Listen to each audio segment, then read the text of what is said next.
Hello everyone, welcome back to our YouTube channel Amit Atariwal. आशा करता हूँ आप सभी कुशल मंगल होंगे। रोजाना की तरह आज फिर हम एक नई स्टोरी लाए हैं इंग्लिश से हिंदी ट्रांसलेशन में, जिसका टाइटल है द लिटिल माउस। लिटिल होता है छोटा, माउस होता है चूहा। द लिटिल माउस, छोटा चूहा। तो इस स्टोरी में मैं आपको हर एक वर्ड का प्रोनाउंसिएशन, उसका हिंदी में मीनिंग और किस तरह से आसानी से इंग्लिश से हिंदी में ट्रांसलेट करें, इसके बारे में मैं आपको बताऊंगा।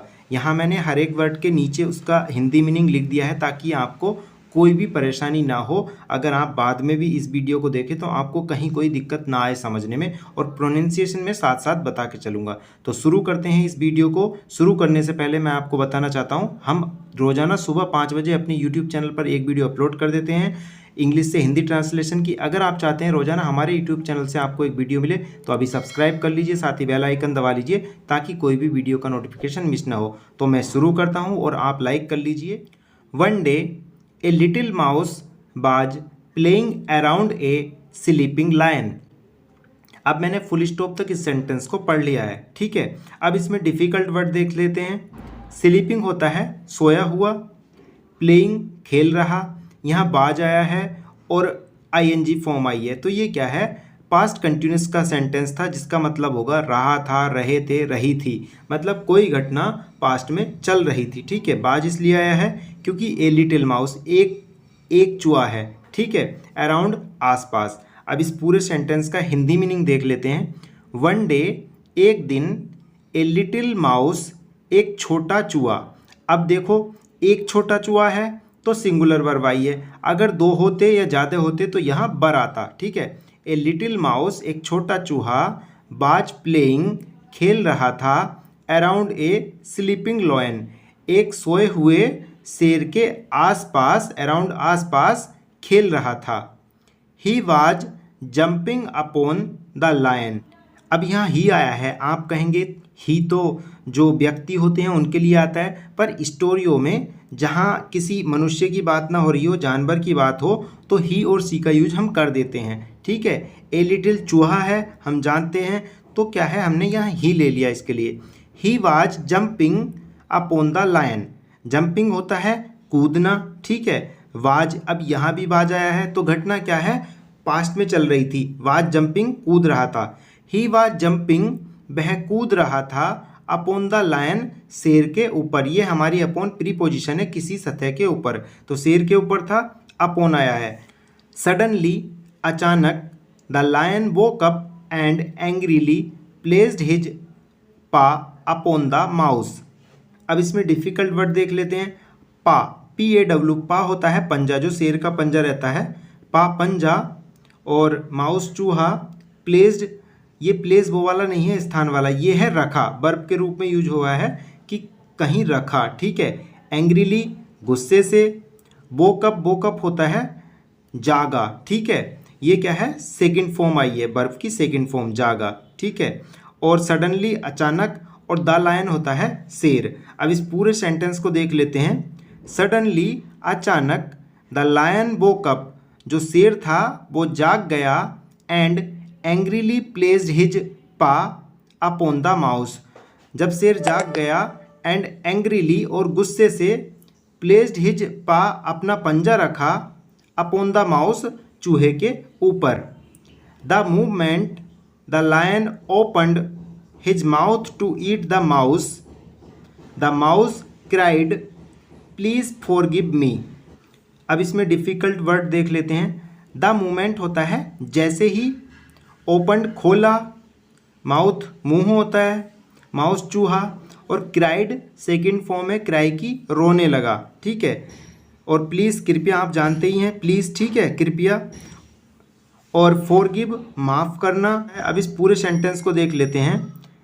The movement the lion opened his mouth, the movement जैसे ही, द लायन शेर ने, ओपन्ड हिज माउथ अपना मुंह खोला, ठीक है, ओपन खोला, हिज माउथ अपना मुंह, टू ईट द माउस चूहे को खाने के लिए, द माउस क्राइड चूहा रोने लगा, प्लीज़ फॉरगिव मी, और क्या कहा, प्लीज़ फॉरगिव मी, मुझे माफ़ कर दें। अब कहीं आपको ये कहने की ज़रूरत पड़े कि मुझे माफ़ कर दें, तो आप अपनी डेली लाइफ में इंग्लिश के वर्डों का यूज कर सकते हैं। जैसे ये काफ़ी अच्छा सेंटेंस आया है, प्लीज़ फॉरगिव मी, कृपया मुझे माफ़ कर दें या माफ़ कर दें, ठीक है। I'll one day repay for your kindness if you spare my life today। अब इसमें डिफ़िकल्ट वर्ड देख लेते हैं। ये जो आइल यूज हुआ है इसका मतलब है आई विल, ठीक है। यहाँ कॉन्ट्रैक्शन फॉर्म यूज हुई है, शॉर्ट फॉर्म। रीपे होता है चुकाना, ठीक है, वन डे एक दिन। काइंडनेस होता है दयालु, ठीक है, या दयालुता। और स्पेयर होता है बख्शना, ठीक है, किसी की जान वगैरह जो बख्शते हैं वो वाला स्पेयर, छोड़ देना या बख्शना, ठीक है। माई लाइफ मेरी जान। अब इस पूरे सेंटेंस को देख लेते हैं फुल स्टॉप तक। आइल वन डे रीपे, एक दिन मैं चुकाऊंगा, फॉर योर काइंडनेस, आपकी इस दयालुता के लिए, if you spare my life today, यदि आप मेरी जान आज बख्श देते हैं तो इस चीज़ का कर्ज मैं एक दिन आपको चुकाऊंगा। The lion laughed at the idea of a mouse helping him, ठीक है। अब इसमें डिफ़िकल्ट वर्ड देख लेते हैं। हेल्पिंग हिम मतलब सहायता करना। आइडिया होता है विचार। लाफ्ड हंसा, और लाफ्ड एट एक प्रीपोजिशन है इसके साथ लगी हुई एट, ठीक है। और ये पूरा क्या है, क्लोज यूज होता है लाफ्ड एट, ठीक है, किसी की मजाक उड़ाना, ठीक है। अब इस पूरे सेंटेंस को देख लेते हैं। द लायन लाफ्ड एट, शेर ने मजाक बनाई, the idea of a mouse, एक चूहे के विचार की, हेल्पिंग हिम, उसकी मदद के लिए। उस चूहे ने क्या कहा कि आज आप मुझे छोड़ दोगे तो कल मैं इस दयालुता के बदले आपकी मदद करूंगा, या इसका मैं जो कर्ज चढ़ा है आपकी दयालुता का वो चुका दूंगा। तो जब उसने जो चूहा था अपना विचार रखा तो शेर ने क्या किया, द लायन लाफ्ड एट, शेर हंसा या शेर ने मजाक बनाया, the idea of a mouse, उस चूहे के विचार का, हेल्पिंग हिम, शेर की सहायता के लिए, ठीक है, उसकी मदद के लिए कि मैं मदद करूंगा। अब but still he let the mouse go, but लेकिन, स्टिल फिर भी, ही लेट द माउस गो, फिर भी उसने चूहे को जाने दिया, ठीक है। लेट का यूज होता है करने दो, जाने दो, आने दो। जहाँ दो सेंस लगेगा, दो दिया, ठीक है, वहाँ क्या है, लेट का यूज होता है, ठीक है। बट लेकिन, स्टिल फिर भी, ही लेट द माउस गो, फिर भी उसने चूहे को जाने दिया, ठीक है। यहाँ ही का मतलब है शेर। Few days passed by, passed by बीत जाना, फ्यू डेज कुछ दिन, फ्यू होता है कुछ, डेज दिन। फ्यू डेज पास्ड बाई, कुछ दिन बीत गए। एंड द लायन रोर्ड, ये मेरा क्या है, छूट गया था वर्ड, ये आपको यहाँ पूरा डिस्प्ले पे शो हो रहा है, ROARED। And the lion road, और शेर गरजा, लाउडली, जोर जोर से, एज, क्योंकि, he couldn't free himself from the net, ठीक है। नेट होता है जाल, हिमसेल्फ होता है स्वयं को या खुद को, कुडंट फ्री, कैन का क्या है, ये कैन का पास्ट फॉर्म है, सका सकी के अर्थ में इसका मीनिंग आता है हिंदी में निकल के। अब इस पूरे सेंटेंस को देख लेते हैं फुल स्टॉप तक। फ्यू डेज पास्ड बाई, कुछ दिन बीत गए। एंड, और, द लायन रोर्ड लाउडली, और जो वो शेर था जोर जोर से गरजा, as he couldn't free himself from the net, as क्योंकि, ही कुडंट फ्री हिमसेल्फ, क्योंकि वह खुद को मुक्त नहीं कर पा रहा था, फ्रॉम द नेट, जाल से, जो शिकारी ने उसके ऊपर जाल डाला था, किसी शिकारी ने डाला होगा जाल, ठीक है, इसमें शिकारी का तो जिक्र नहीं आया, ठीक है। जो इसकी मूल स्टोरी है उसमें शिकारी भी आता है, ठीक है। हिमसेल्फ फ्रॉम द नेट, वह जाल से खुद को आज़ाद नहीं कर पा रहा था। सडनली, अचानक, the little mouse heard the roar of the lion and came there, ठीक है। अब मेरी लाइफ का जो पहला वर्ड था जो मैंने कक्षा 5 में सीखा था वो था सडनली। अब ऐसा नहीं है कि इंग्लिश लैंग्वेज इतनी डिफ़िकल्ट है, सबसे बेस्ट और इजी लैंग्वेज है क्योंकि इसमें हर एक चीज़ सीमित है, ठीक है, इसलिए मैं इजी मानता हूँ इसे। सडनली, अचानक, द लिटिल माउस, जो छोटा चूहा था, द लिटिल माउस, छोटे चूहे ने, heard the roar of the lion, heard सुनी, the roar of the lion, शेर की दहाड़ सुनी, एंड केम दियर, और वहाँ आ गया। ये क्या है, कम की सेकंड फॉर्म है, केम दियर, वहाँ आ गया, क्योंकि स्टोरियाँ जो होती हैं वो नॉर्मली सिंपल पास्ट फॉर्म में होती हैं, इसलिए हर जगह क्या है आपको सेकंड फॉर्म नज़र आएगी। ही सा the Lions plight and gnawed at the ropes that tied the lion। ठीक है, अब इसमें डिफिकल्ट वर्ड देख लेते हैं।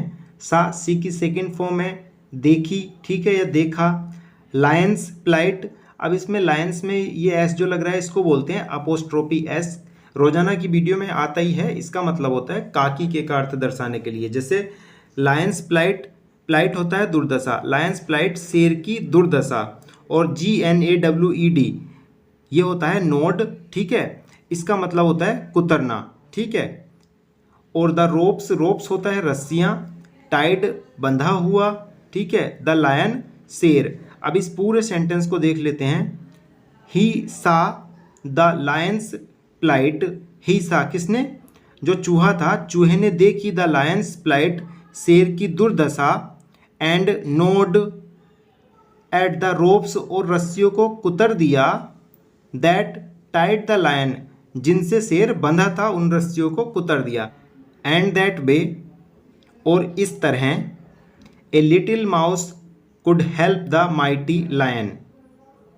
दैट वे इस तरह, लिटिल माउस छोटा सा चूहा, कुड हेल्प सहायता कर सका, माइटी होता है ताकतवर, लायन शेर, ठीक है। अब इस पूरे सेंटेंस को देख लेते हैं। एंड दैट वे और इस तरह, ए लिटिल माउस एक छोटा चूहा, कुड हेल्प सहायता कर सका, द माइटी लायन इस तरह एक छोटा सा चूहा एक ताकतवर शेर की सहायता कर सका। अब इस स्टोरी का मोरल क्या है, सीख क्या है। Even the littlest of creatures could sometimes be of help. अब इसका मतलब क्या है मैं आपको यहाँ बताता हूँ, और हिंदी में भी मैंने लिख रखा है। इवन होता है यहाँ तक कि, द लिटिलिस्ट ऑफ क्रीचर्स यहाँ तक कि, लिटिलिस्ट होता है सबसे छोटा, जितने भी प्राणी हैं उनमें सबसे छोटा। Even the littlest of creatures यहाँ तक कि सबसे छोटा प्राणी भी, कुड समटाइम्स भी कभी कभी हो सकता है, हेल्प मददगार, कभी कभी जो दुनिया का सबसे छोटा प्राणी है वो भी मददगार हो सकता है। तो ये थी हमारी आज की स्टोरी। आशा करता हूँ अच्छी लगी होगी। लाइक ज़रूर करना, अपने दोस्तों के साथ शेयर ज़रूर करना, और हम रोज़ाना सुबह 5 बजे एक वीडियो ले आते हैं। सब्सक्राइब कर लीजिए और साथ ही बेल आइकन दबा लीजिए ताकि हम जो भी वीडियो डालें उसका नोटिफिकेशन आपको सबसे पहले मिले। मिलते हैं एक नई वीडियो के साथ। Thanks for watching this video. Have a nice day.